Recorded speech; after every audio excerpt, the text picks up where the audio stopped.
Salut, c'est Trado, content de vous retrouver pour la mise à jour de l'indice parisien en journalier et en hebdomadaire puisque c'est vendredi. Alors on va commencer par le coin des fondamentaux et aux États-Unis on apprend une nette accélération des créations d'emplois. Alors sur le papier c'est bien, ça veut dire que l'économie repart et que le marasme est bien derrière.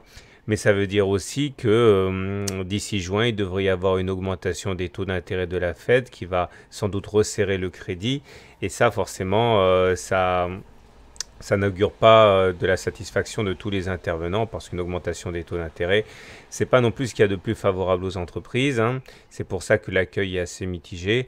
Sur le dossier grec, eh bien une bonne nouvelle qui s'est transformée, enfin une mauvaise nouvelle qui s'est transformée en bonne nouvelle. C'est pour ça que je le mets en noir parce que je peux pas trop me positionner par rapport à ça. La Grèce et ses créanciers se sont mis d'accord sur le fait que les 4 prochains remboursements que la Grèce devait effectuer seront tous regroupés en un seul remboursement le 30 juin. Clairement, comprenez que la Grèce ne peut pas payer, mais qu'on va voir si on n'arrive pas à trouver une solution d'ici au 30 juin. Et l'Allemagne, par contre, c'est la bonne nouvelle avec une hausse des commandes à l'industrie. On sait très bien que l'industrie allemande, c'est très important pour toute la zone euro. Et le fait que les commandes repartent, eh bien, c'est assez encourageant. Et du coup, on se retrouve avec ceci. Ceci va me donner l'occasion de parler de beaucoup de choses aujourd'hui. Tout d'abord, j'avais mis vous avez dû le voir, j'ai mis un tuto sur les biseaux ascendants et la manière dont on fixe les objectifs, hein. Il y a un tuto, il y a un e-book, il y a tout ce que vous voulez là-dessus. Et on voit que tous les objectifs ont été ralliés, donc je vais pouvoir l'enlever. Le premier objectif, c'est d'aller chercher le premier point auquel on a accroché, enfin le deuxième point auquel on a accroché l'oblique basse. Le deuxième objectif a été également rallié, hier en fait. C'était là, le point le plus bas du biseau.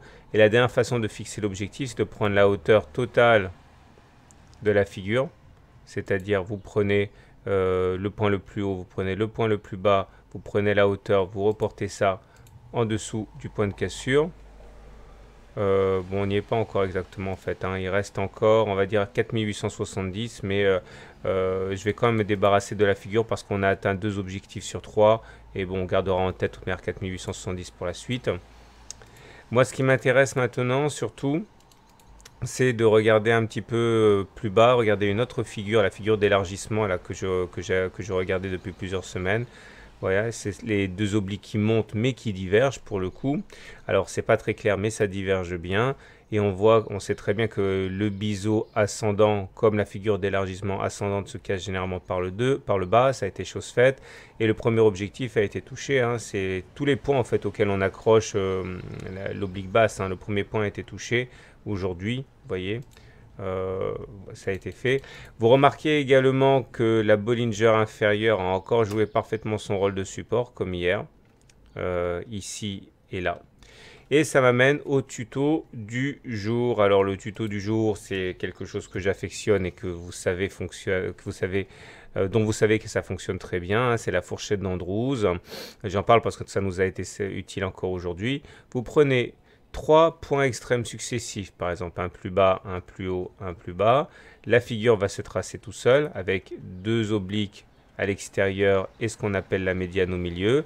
Et chacune de ces demi-droites sert de support et de résistance. Alors, regardez là par exemple sur accord, un plus haut, un plus bas, un plus haut. La médiane qui se trace tout seul. Et on voit bien que la médiane à la fois joue son rôle d'aimant pour les cours, mais également de support, on a tendance à rebondir dessus. Et un autre exemple ici sur Alcatel-Lucent, un plus bas, un plus haut, un plus bas, on est allé chercher au point près la médiane. Et quand c'est cassé, par contre, il y a une accélération. Alors c'est ça qui m'intéresse surtout. Comme vous pouvez le voir, je vais le tracer devant vous, hein, ça sera plus simple comme ça. Vous prenez la fourchette d'Andrews, vous prenez des points, voilà, des points successifs extrêmes. La médiane a été très vite ralliée, c'était l'objectif. Après, on a rebondi sur la partie basse, une fois, 2 fois. On est repassé au-dessus. On a rebondi sur la médiane. Une fois qu'on l'a eu cassé, on a accéléré à la baisse. On a été bloqué par la médiane une fois de plus ici. Et puis là, on est allé rebondir encore une fois sur la médiane. N'hésitez pas à utiliser les fourchettes d'Andrews, hein. C'est vraiment un super outil. Et franchement, à certains égards, c'est même beaucoup mieux que les canaux, hein, puisque ça donne plus d'informations. Regardez les indicateurs techniques. Bon, j'avais expliqué hier qu'on était plutôt mal du fait qu'on avait cassé à la fois l'oblique sur les cours et l'oblique sentinelle. Et ça laissait augurer que du fait que les plus bas n'avaient pas été inscrits. Bon, maintenant je vais virer mes obliques sentinelles parce qu'elles ne servent plus à rien. Elles ont rempli leur rôle, elles nous prévenaient de la baisse à venir. On pourra vraiment s'inquiéter d'autre chose. Ici, c'est le Trix, mais j'en parlerai la prochaine fois. Le Trix qui croise à la baisse son signal. La dernière fois que ça s'est produit, c'était là, ici. Et regardez ce qui s'est passé derrière. Par contre, il n'y a pas de hausse des volumes. Donc, du coup, on peut se demander si la baisse d'aujourd'hui est vraiment comment dirais-je, si grave. Regardez, j'en parlerai peut-être un autre moment lundi. Le CCI passe en dessous de -100. C'est un signal de baisse. Hein. Ça. Mais maintenant, et ça va être la fin de mon analyse journalière, on vient quand même de rebondir sur un support important, hein, c'est-à-dire la Bollinger inférieure et le bas de la fourchette d'Andrews. Du coup, on peut se demander si on n'aura pas un petit répit quand même. Hein. Je garde sous le coude le biseau qui est pas, le biseau ascendant dont l'objectif n'a pas été complètement rallié. Je garde également ça, parce que ça, plus ça fait un triangle et ça nous aidera éventuellement à fixer des objectifs. Voilà, donc c'est clairement baissier, hein, mais encore une fois, du fait qu'on soit sur un support, on pourrait avoir un peu la paix lundi. Ah, dernière chose, et ça c'est Fistondu de Boursorama qui me l'a signalé, il y a eu un croisement M7-M20, regardez, ça c'est la M7 là, qui descend, et il a croisé la M20. Ça s'est passé ici, et ça, quelque part, ça pouvait laisser augurer également de la mauvaise séance à laquelle on a assisté. C'est un croisement baissier M7 qui croise à la baisse la M20. C'est un signal qui a été repéré par Fistondu. Donc, voilà, place à l'hebdo.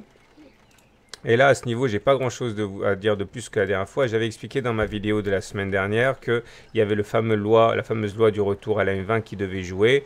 On a réussi à freiner, mais finalement, il n'y a pas eu de miracle cette semaine. Le retour à la M20 a eu lieu. On ne peut pas indéfiniment s'extirper de la pesanteur. À un moment, il faut retourner sur la M20. Ça a été chose faite là, donc ça, c'est une bonne chose.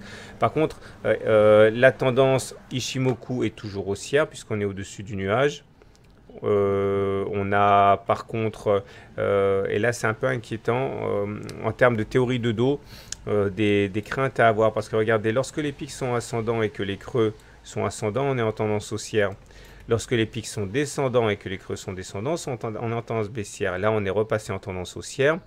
Mais si on devait aller plus bas que ceci, à savoir les 4877, eh bien dans ce cas, on pourrait tout à fait envisager de continuer à tracer notre succession de points comme ça. Autrement dit, les pics et les creux deviendraient baissiers, ce qui serait franchement pas la fête pour la suite. Hein. En termes de théorie de dos, c'est à surveiller de près. Il ne faut pas passer significativement en dessous des 4872. On remarquera également, désolé, c'est un peu long ce soir, que ce fameux niveau des 23,6% de retracement de Fibonacci qui a servi de support si efficacement ici,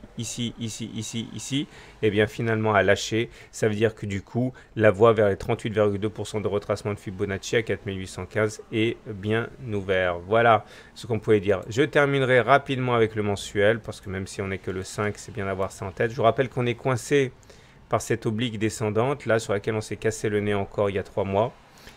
Et on avait inscrit ce que j'appelle, parce que je ne sais pas comment le nommer autrement, un tradobule. Ça fait très mégalo, mais bon, c'est un setup. Hein.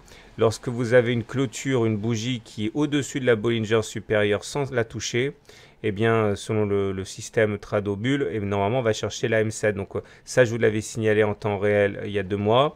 La réintégration des Bollinger inférieures est dangereuse. Elle, on va dire, elle déclenche le setup. Et donc, du coup, moi, mon objectif, hein, c'est d'aller chercher la moyenne mobile à 7 mois. Autant le savoir. Voilà, je vous souhaite une bonne soirée. Je vous souhaite de bons trades, un bon week-end. Et je vous dis à lundi pour une mise à jour. Et puis avant, pour les mises à jour d'actions, etc., etc. Voilà, à demain.